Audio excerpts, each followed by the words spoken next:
Olá, sejam todos bem-vindos a mais esta videoaula de variável complexa, quando falaremos sobre zeros de funções analíticas. E começaremos a falar sobre um zero isolado. Um número complexo Z0 é um zero de uma função f de z, se f de z zero for igual a zero. Esse zero é chamado isolado quando ele for o único zero da f de x num certo disco, concentra em Z0. Quando a f for analítica em Z0 e o valor da f de suas derivadas até a ordem m-1 naquele ponto for zero, e a derivada de ordem m naquele ponto for diferente de zero, para algum m inteiro positivo, nós vamos dizer que Z0 é um zero de ordem m de f de z. Então, um exemplo está aqui nessa função, onde Z0 igual a zero é um zero de ordem 3. Primeiro, observe que quando z for zero, a f de z vale zero. E também não só o seu valor no ponto zero, como sua derivada primeira e segunda são iguais a zero, e a derivada terceira é igual a 2. Então, por definição, é um zero de ordem 3. Ora, embora seja possível calcular a derivada primeira, segunda e terceira, o procedimento não é eficiente para mostrar que Z0 igual a zero é um zero de ordem 3. Então, uma caracterização mais eficiente está enunciada aqui. Seja Z0 um zero de ordem m de f de z. Então, f em Z0 é zero. Então, existe uma função analítica em Z0 que é diferente de zero em Z0 e para a qual a gente pode escrever f de z igual a esta expressão para todo z numa vizinhança de Z0. Então, quando Z0 for um zero de ordem m de f de z, eu posso escrever f de z neste formato, onde g é uma função analítica em Z0 e no ponto Z0 ela é diferente de zero. E vice-versa. Se nós pudermos escrever a f de z dessa maneira, onde g de z, numa certa vizinhança de Z0, onde g de Z0 é diferente de zero e analítica, então Z0 é um zero de polo, um zero de ordem m de f de z.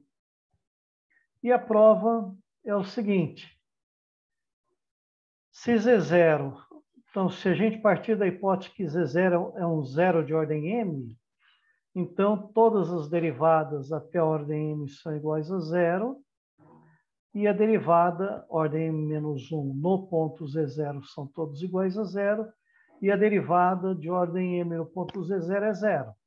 Tá?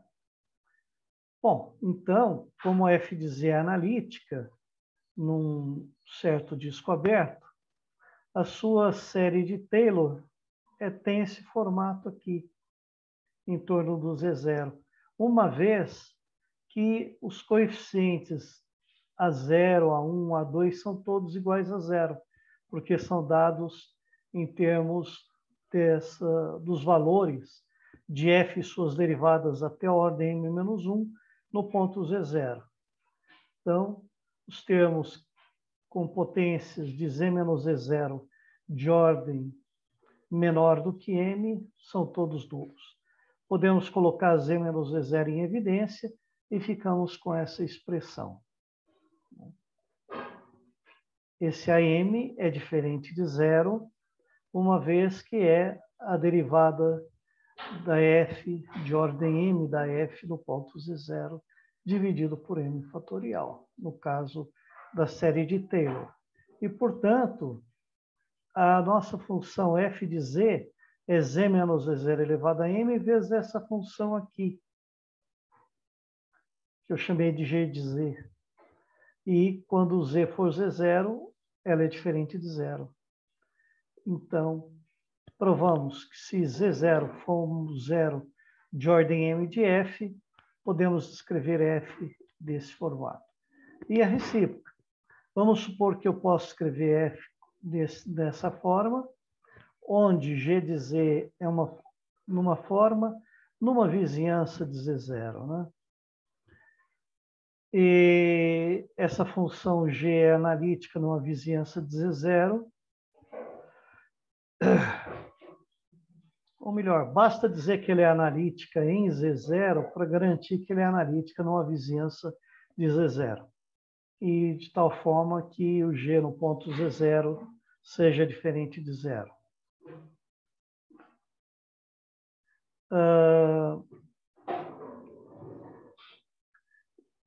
Então, a G de Z, por ser analítica em Z0, é analítica num disco aberto, concentra em Z0. E nesse disco, ela pode ser desenvolvida numa série de potências, onde o B1, se eu faço Z igual a Z0 nessa série, potências, todos esses termos se anulam, fica só o B1, sendo o B1 diferente de zero, porque é o G em Z0. E assim, f de z é B1, z menos z0 elevado a n, assim por diante. E se a série de Taylor da função num disco com raio R centro em Z0, se ele tem essa forma aqui, é porque a função no ponto Z0 vale zero, a derivada primeira, até a derivada de ordem m menos 1 é zero. E a derivada de ordem m, quando eu derivo a primeira vez, desce um m, depois desce m menos 1, m menos 2, até ficar 1 aqui, que é o m fatorial, B1. E o B1, a gente sabe que é diferente de zero. Portanto, provamos que as derivadas até a ordem m menos 1 da f no ponto z0 são todas iguais a zero, e a derivada de ordem m no ponto z0 é diferente de zero, o que mostra que f de z tem um zero de ordem m em z0. Vamos ver como é que a gente pode usar o teorema para resolver aquela questão de decidir qual é a ordem do zero, né, dessa função f de z em zero. Observe que essa f de z se anula em z igual a zero e se anula em z ao quadrado mais 1 igual a zero, ou z ao quadrado igual a menos 1, ou seja, nas raízes quadradas de menos 1.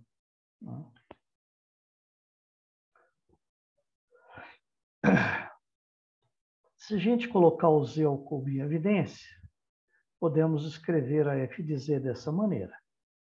Chamar isso de g de z.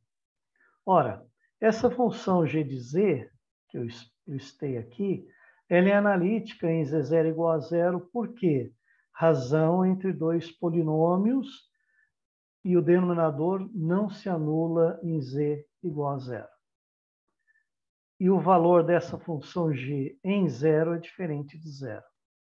Então, olha, por ser da forma z ao cubo g de z, onde g de z é uma função analítica em zero, com valor diferente de zero em zero, então a gente pode garantir que a f de z tem um zero de ordem 3 nesse ponto.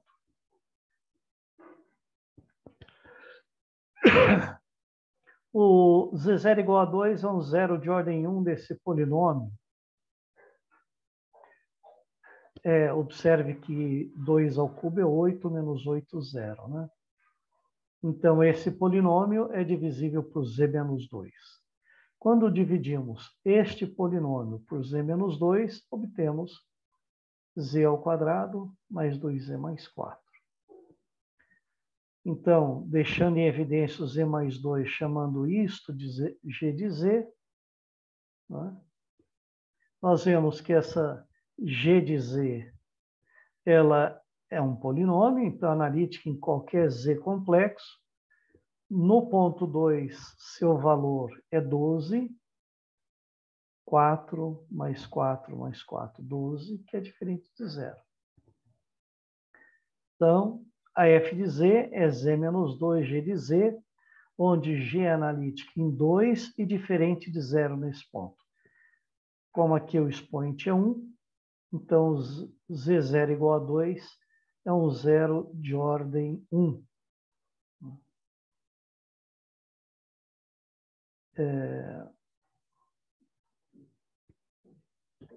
Bem, no caso aqui, como a f de Z é um polinômio, talvez fique até mais fácil usar a definição, porque a gente observa que quando Z for 2, isto é zero, né? Os zeros de f de Z estão entre as raízes cúbicas de 8. São 3 valores, né? Um deles é o 2.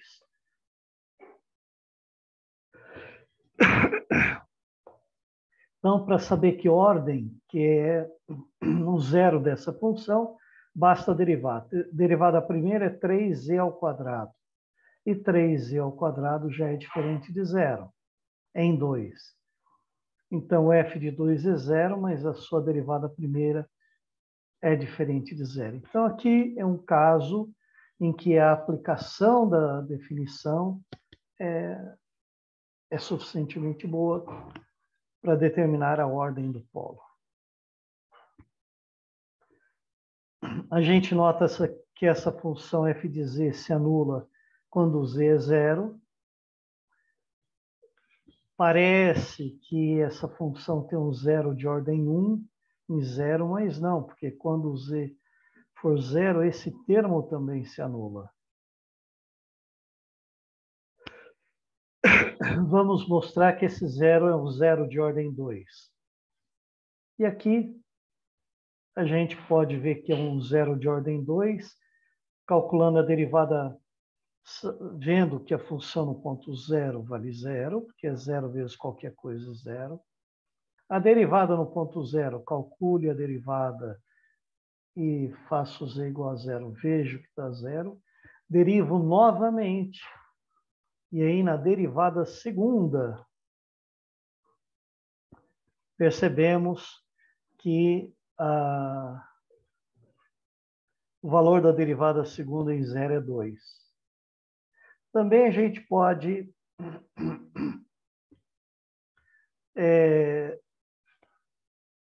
observar que esta função f de z pode ser escrita como z ao quadrado g de z, onde g de z é esta expressão sobre z.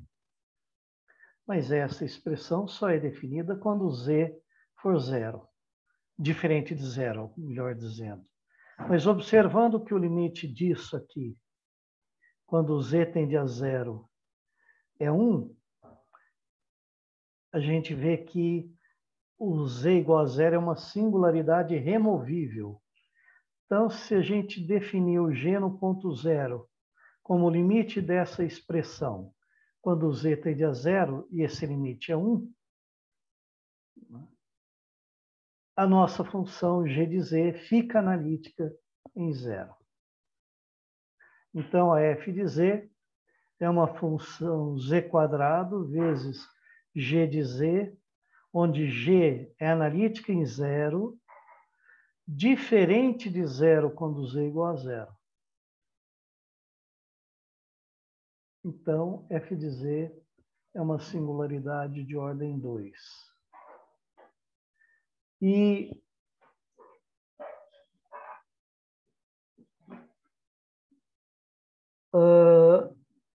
os zeros de ordem m de uma função analítica são isolados. Os zeros de ordem m são isolados. Não pode haver uma infinidade de zeros, todos acumuladinhos em torno de um ponto. Ou, dizendo de outra maneira, o conjunto de zeros de ordem m de uma função analítica, não pode ter um ponto de acumulação, a não ser que a função seja identicamente nula. Então, vamos mostrar que é isolado. Então, quando o Z0 é um zero de ordem m, nós podemos escrever a f dessa maneira, onde G é analítica e diferente de zero em Z0. Analítica em Z0 e diferente de zero em Z0. E como ela é analítica, ela é contínua. E, dada uma função contínua num ponto diferente de zero nesse ponto, é porque existe uma vizinhança desse ponto aonde a G de Z continua diferente de zero. Por que isso? Você tem aqui um plano complexo, aqui outro plano complexo, e aqui o ponto Z0, e aqui o G de Z0, que você sabe que é diferente de zero. O zero está aqui, por exemplo, e o G de Z0 está aqui. Bom, e a gente sabe o seguinte: se o G de Z0 é distinto de zero, há uma certa distância desse ponto até esse. Não é? Então, se a gente estabelecer aqui uma vizinhança de G de Z0, uma vizinhança de G de Z0 que não contém o zero, então, dado um epsilon aqui, e eu escolho esse epsilon de modo que o seu valor seja menor que a distância de G0 a zero, então vai existir uma vizinhança aqui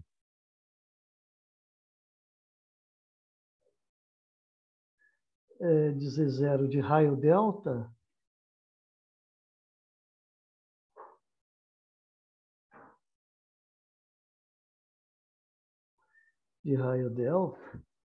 de modo que para todo ponto que está aqui, a sua imagem vai estar aqui dentro. Se aqui é um Z, aqui é um G de Z, que vai ser distinto de zero, porque está dentro dessa vizinhança aqui. Dentro dessa vizinhança. Pois bem, então, se o G de Z0 é diferente de zero, ele é contínuo, vai existir uma vizinhança que contém as imagens desse disco aqui. Então, o G de Z não é zero, né? Então, vai existir uma certa vizinhança de raio R, basta tomar o meu R igual o epsilon, né, que nós tomamos, e nessa vizinhança G de Z é diferente de zero.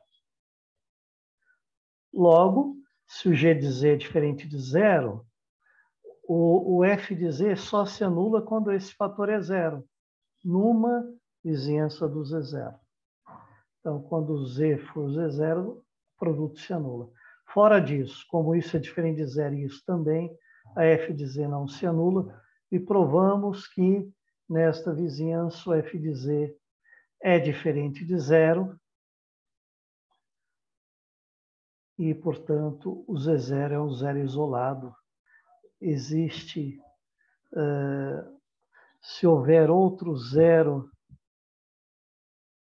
da função, ele estará aqui fora. Fora deste disco. Um outro teorema interessante vamos construir uma função analítica num disco com centro Z0 e raio R. Se Z0 for um zero não isolado, então F analítica num disco, né? Então vamos tomar um ponto Z0 aqui. F analítica num disco.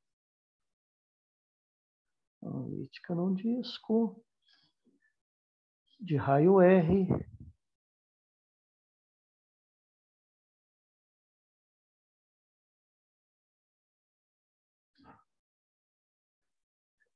Se Z0 for um zero não isolado, quando é que um zero é não isolado? Quando qualquer vizinhança dele tem outro zero de F.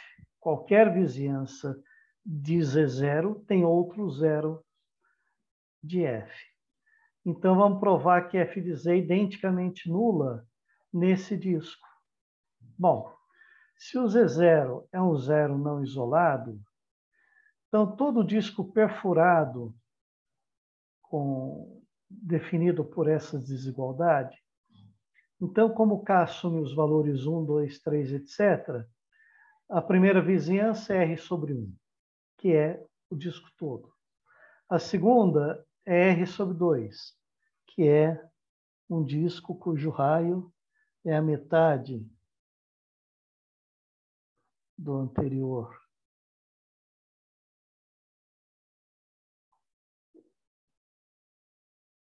É a metade. Quando K igual a 3, a vizinhança passa a ser 1/3 da anterior. E assim por diante. Veja que essas circunferências, à medida que o K aumenta, seu raio diminui. E cada disco perfurado desse, uma vez que o Z0 não é zero isolado, possui um outro zero WK de F de Z.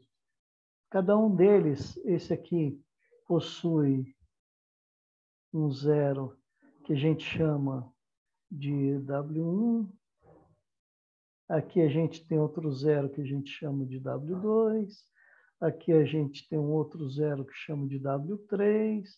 E assim por diante. Dentro de cada uma dessas vizinhanças, há pelo menos um zero da função. Esse W2 não precisa estar necessariamente fora desta vizinhança. O W2 poderia, por exemplo, estar aqui dentro. Poderia estar aqui. Mas aí eu acharia outro W3 que estaria dentro da terceira, um W4 que estaria dentro da quarta. E assim por diante. Como o raio vai diminuindo, essa sequência WK, quando o K tende para infinito, converge para Z0. E como F é analítica, ela pode ser representada por uma série de potências de Z menos Z0. É analítica nesse disco. Então, potências de Z menos Z0. Assim, nesse disco, Z menos Z0 em módulo menor que R. Que esse disco é o interior da circunferência azul. Como a gente sabe que o F em Z0 é zero, porque Z0 é um zero por hipótese não isolado. A gente vê que o valor desta série, quando Z é Z0, tudo isso aqui se anula, fica só zero. Então, A0 vale zero. Né? E aí, se o A0 é zero, a série de F de Z se restringe a apenas esses termos daqui para frente. Posso colocar o Z, Z menos Z0 em evidência. Ficamos com Z menos Z0 vezes G, onde G é A1 mais A2, Z menos Z0 mais A3, Z menos Z0 ao quadrado e assim por diante. Como esta série aqui converge nesse disco, né? Se eu retirar só esse termo, E a gente vê que essa nova série aqui, bom, essa nova série aqui converge no mesmo disco. E se eu puser Z menos E0 em evidência, esta série vai convergir no mesmo disco. Portanto, a série do G converge, essa série 2 aqui, converge no mesmo disco que a série 1. E, portanto, ambas são analíticas, uma vez que a G tem uma série de potências positivas de Z menos E0, vai ser analítica no disco. Agora, se eu fizer nesta igualdade Z igual a WK, vai ficar WK menos E0, G de WK igual a F de WK. WK, por hipótese, é um zero de F de Z. É um zero de F de Z. Como o WK é diferente de Z0, isso aqui é diferente de Z0. Então, quem tem que ser zero? O G de WK.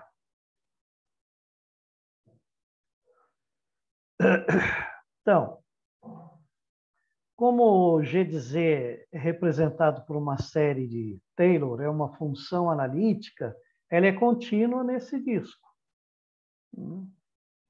Ela é analítica nesse disco. Z menos E0 menor que R. E uma vez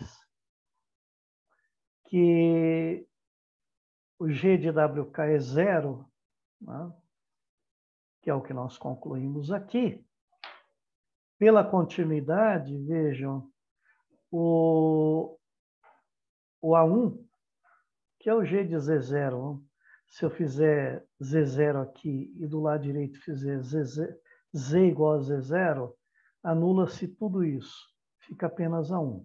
Então, o G de Z0 é o A1. Então, A1 é o G de Z0. Mas Z0 é o limite de WK quando o K tende para infinito. A sequência WK vai ficando cada vez mais próxima de Z0 e converge para Z0. E da continuidade, podemos tirar o limite para fora do G, pela continuidade do G. Então, fica G, limite quando K tende a infinito, de G de W igual a zero. Então, provamos que o A1 também é zero. Já provamos que o A0 é zero, agora o A1 é zero. E repetindo esse argumento que fizemos, agora o G de Z, uma vez que o A1 é zero, se esse A1 é zero, então o G de Z vai ser igual a isso. E aí podemos colocar o Z menos E0 em evidência, como fizemos com a F de Z. E aí chegar à conclusão que G de Z é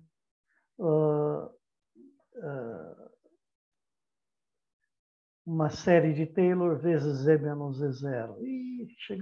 E aí concluir que o A2 é zero, etc, etc. A gente prova que todos os coeficientes são nulos. Aqui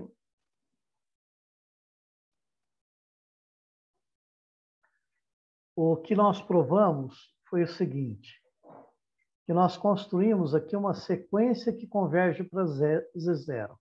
E usando essa sequência que converge para Z0, aonde a função se anula, então já podemos garantir que a F anula-se em todo o interior desta circunferência aqui. Portanto, na prova ficou evidente que se houver uma sequência de zeros da função f convergindo para Z0, então f é identicamente nula no disco, né? No disco de analiticidade.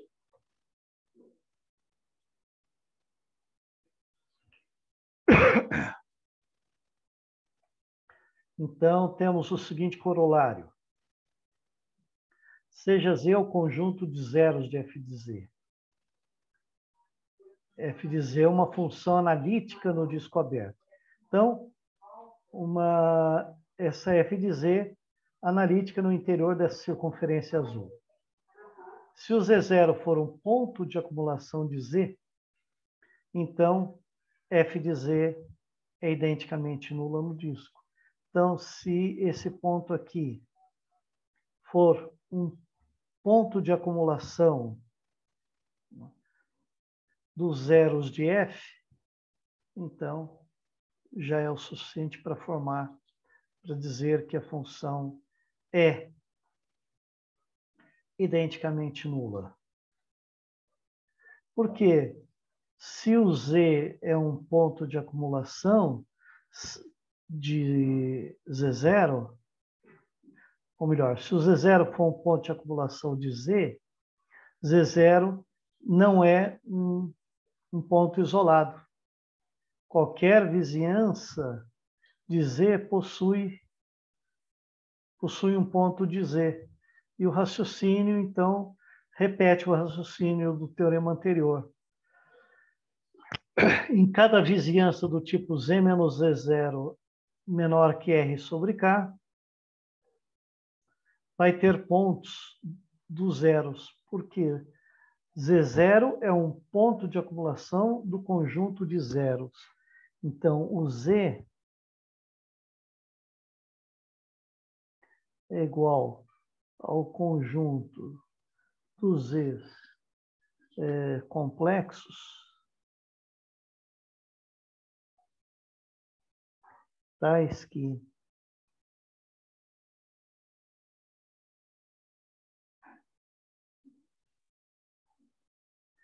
conjunto dos pontos onde a F se anula.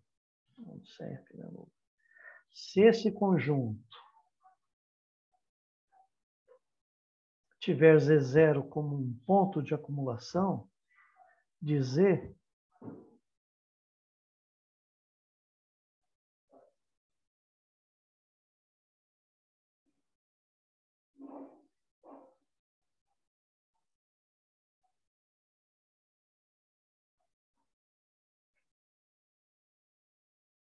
então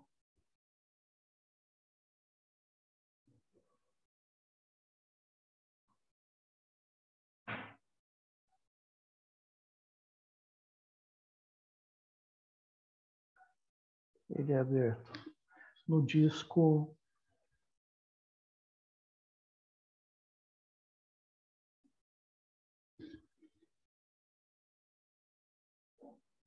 menor que R.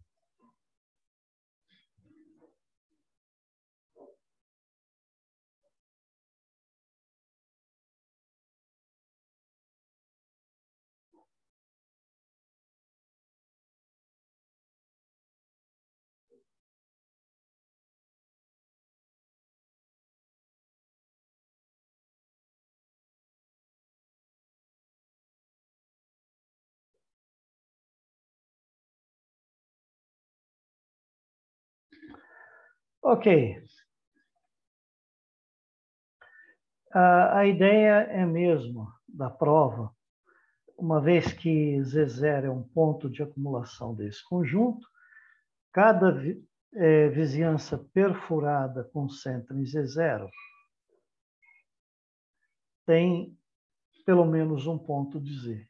E aí a gente constrói uma sequência WK em Z, todos eles distintos de Z0, né? Porque ponto de acumulação, qualquer vizinhança do ponto de acumulação tem um ponto do conjunto distinto do ponto de acumulação.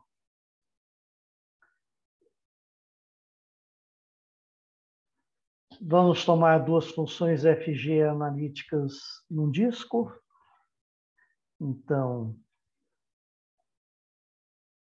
temos um disco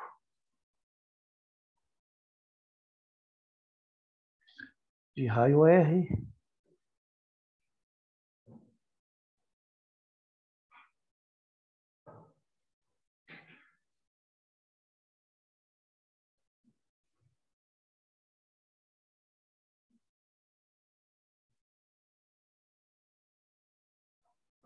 de um ponto Z.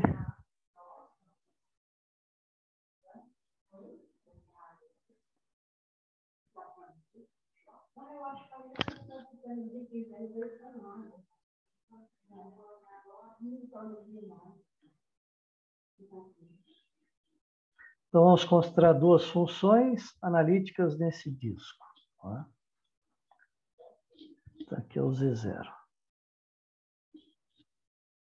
Se Z0, se S for o conjunto onde as duas funções são iguais, e Z0 for um ponto de acumulação de S, então elas são iguais em todo o disco. É uma coisa muito interessante, porque F de Z ser igual a G de Z implica F de Z menos G de Z igual a zero. Ou seja, a função F menos G se anula em Z. Os pontos onde elas são iguais são os pontos em que ela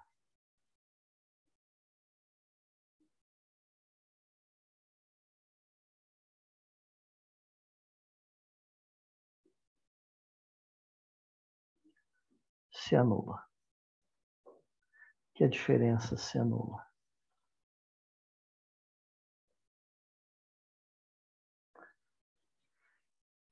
Muito bem. Então, essa é uma consequência do teorema anterior, né? Se o Z0 for ponto de acumulação do conjunto, elas são iguais.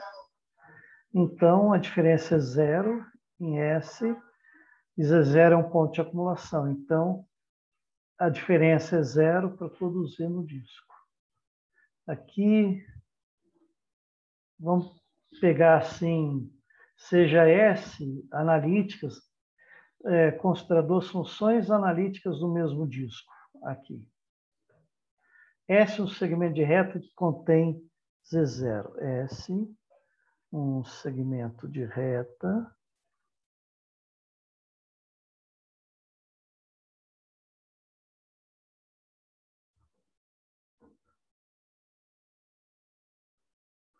que passa por Z0.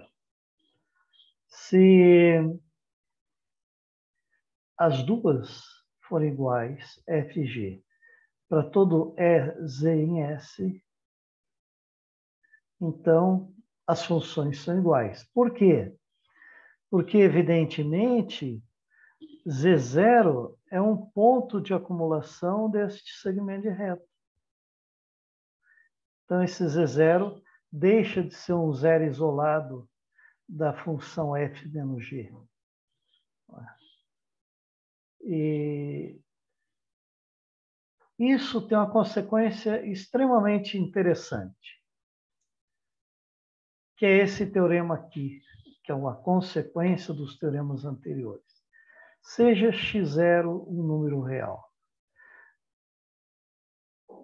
E se for verdadeira essa igualdade, quer dizer, a função f de x for igual a esta soma de potências positivas, porque o k vai de zero até infinito, para todo x real. Então, a função complexa definida a partir desta série, trocando x por z, x0 continua x0 aqui, esta nova série, agora, onde z pode ser qualquer número complexo, vai ser a única função inteira que coincide no eixo real com a f de x. Por quê? Por quê? O valor dessa expressão na reta real, que a reta real é horizontal, né? Então,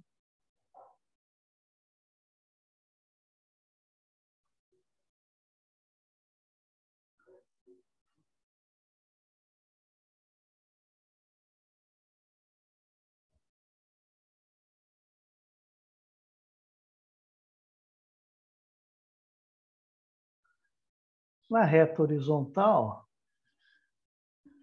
se os valores dessa série coincidem com esta aqui ao longo do eixo real, então o Z0, o X0 agora no caso, porque agora nós estamos com o X0 na reta real.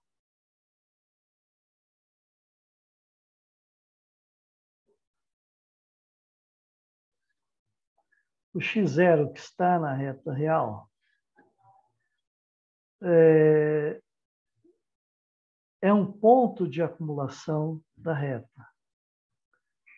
Então, se esta série coincide com esta apenas aqui, dado outra série que coincide com esta aqui, então essa nova série vai ser igual a esta.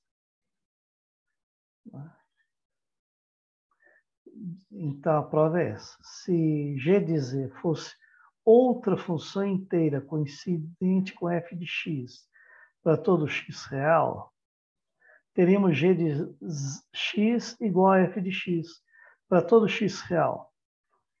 Como o eixo real contém x0, porque x0 está no eixo real, conclui que G de Z é igual a f de Z para todo Z complexo. Olha que consequência interessantíssima desse corolário. As funções e elevado a Z, seno de Z e cosseno de Z, definidas através dessas três séries, elas são as únicas funções inteiras que coincidem ao longo do eixo real com as funções reais e elevado a x, seno de x, cosseno de x, respectivamente. Olha que interessante. Por enquanto, provamos o quê? Que se eu tenho uma função analítica num disco e o centro desse disco é um ponto de acumulação dos zeros, e o centro desse disco não for um zero isolado, então a função é identicamente nula. Se a função é analítica num disco, né, e o centro desse disco for um ponto de acumulação dos zeros da função, então a função é nula em todo o disco. Mais do que isso, se uma função f de z for analítica em um domínio D agora não precisa ser uma circunferência, um domínio D, e os seus zeros não forem isolados, tem aqui uma aglutinação de zeros em torno de um determinado ponto. Se acontecer isso, né, aí isso é o suficiente para garantir que a função se anula em todo o conjunto D. Então vamos ler o teorema. Seja f de z uma função analítica em um domínio D do plano complexo. Se o conjunto dos zeros de Z eu chamar de Z, conjunto dos Zs em D, conjunto dos Zs em D, tais que f de Z igual a zero, então o conjunto dos zeros de f, se esse conjunto possuir um ponto de acumulação aonde? Em D, então o f de Z igual a zero para todo Z em D. A demonstração desse teorema é técnico, nós vamos omiti-lo nessa videoaula, mas o aluno interessado poderá acompanhar o raciocínio, que é bastante interessante. Tá?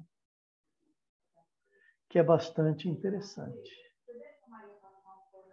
E uma nota que é bastante importante é a seguinte: o teorema anterior só se aplica quando o ponto de acumulação de Z estiver no domínio D, onde F é analítica. Então, o ponto de acumulação tem que estar no conjunto onde a função é analítica. Porque, de repente, vamos lembrar que um domínio é um conjunto aberto, não é? Conexo por caminho. Ora, o conjunto aberto é o interior, por exemplo, desta curva. De repente, o ponto está aqui na periferia, né, na fronteira, e ele não pertencer ao domínio de analiticidade. Então, isso pode acontecer e, mesmo assim, a função não se anular. Se o ponto de acumulação estiver aqui, se aqui tiver vários zeros aqui, né, em torno desse, a função pode não se anular. Por exemplo, seno de 1 sobre z se anula para 1 sobre z igual a k vezes π.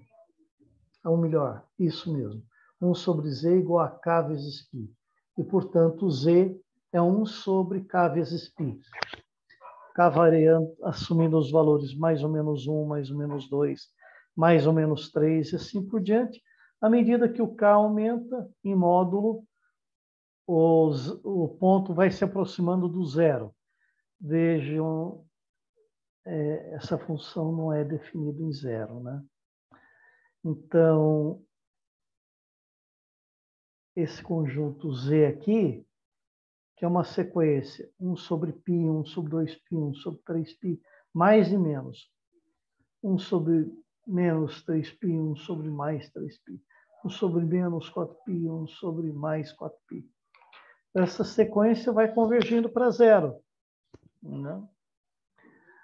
Mas, quer dizer, esse conjunto de zeros tem um ponto de acumulação, que é o zero. No entanto, a função seno não é identicamente nula. Como se explica isso? É que o zero, o teorema anterior não se aplica, uma vez que f de z não é analítica no ponto zero.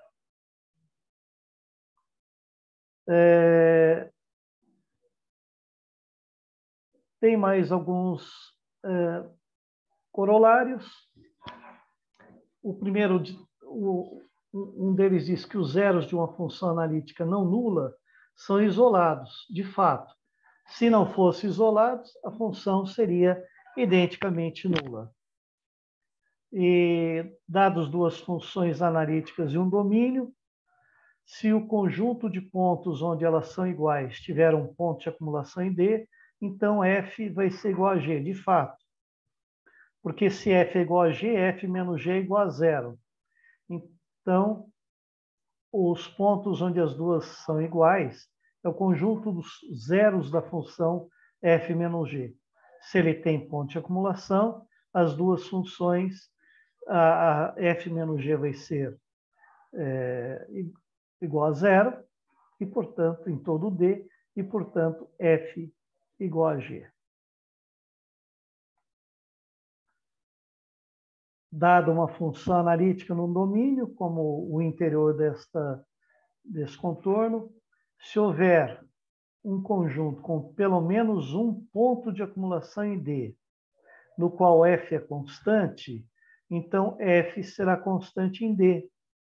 Porque se f é constante, f menos a constante será nula, né? Será nula em D, que tem o ponto de acumulação. Então, f menos a constante será nula em todo D, ou seja, f será constante. E nesta videoaula ficaremos por aqui. Na próxima, vamos comentar sobre esse teorema de Schwarz aqui, um matemático alemão que viveu entre 1843 e 1921. Então, até breve a todos e eu os vejo na próxima videoaula.